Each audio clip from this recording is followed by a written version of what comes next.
It's been quite a day of racing. I was going to say a weekend, but we've only had one day rather than the two. We did have two amazing training days, and then we had this Southerly Buster coming up, which is a trough line that was coming from the west, pushing into Sydney yesterday. Which we still had great racing yesterday, but it was much more puffy than it normally is, and really tricky conditions, which did lead some pretty exciting racing.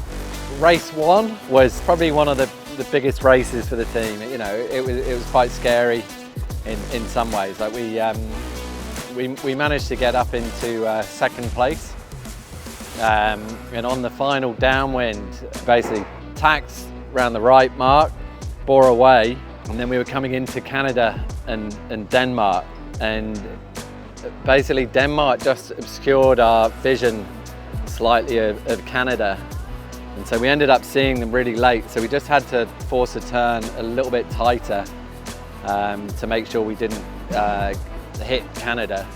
And it just meant that poor old Shrek, he slipped to the left slightly and ended up going straight through the Kleiser on the front fairing. So the guys had to bring the boat to a standstill, just pull him back on board. So, you know, luckily Shrek's all right. All the guys handled it quite well. But, you know, racing-wise, that cost us, well, it went from a second stroke first down to a sixth. Between races, everyone was a little bit worried about Shrek, to be fair.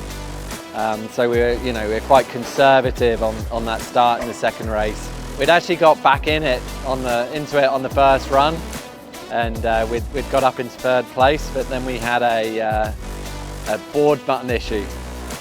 So basically, for the board up, to make it go up after a jibe or attack on the port board, you press a button on the floor and the board pops up, but we had a broken button, so we basically couldn't raise that port board. So that actually put us down in sort of 7th or 8th place.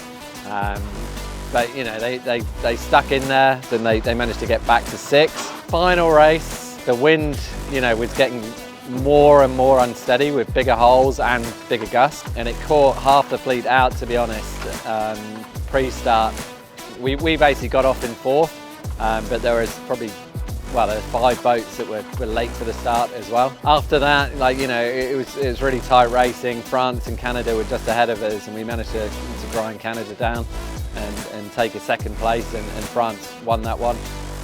So, you know, it's nice to finish that day on a high and sort of reset after everything that had happened. So unfortunately the racing's been cancelled for Sunday, and the next event will be in Christchurch.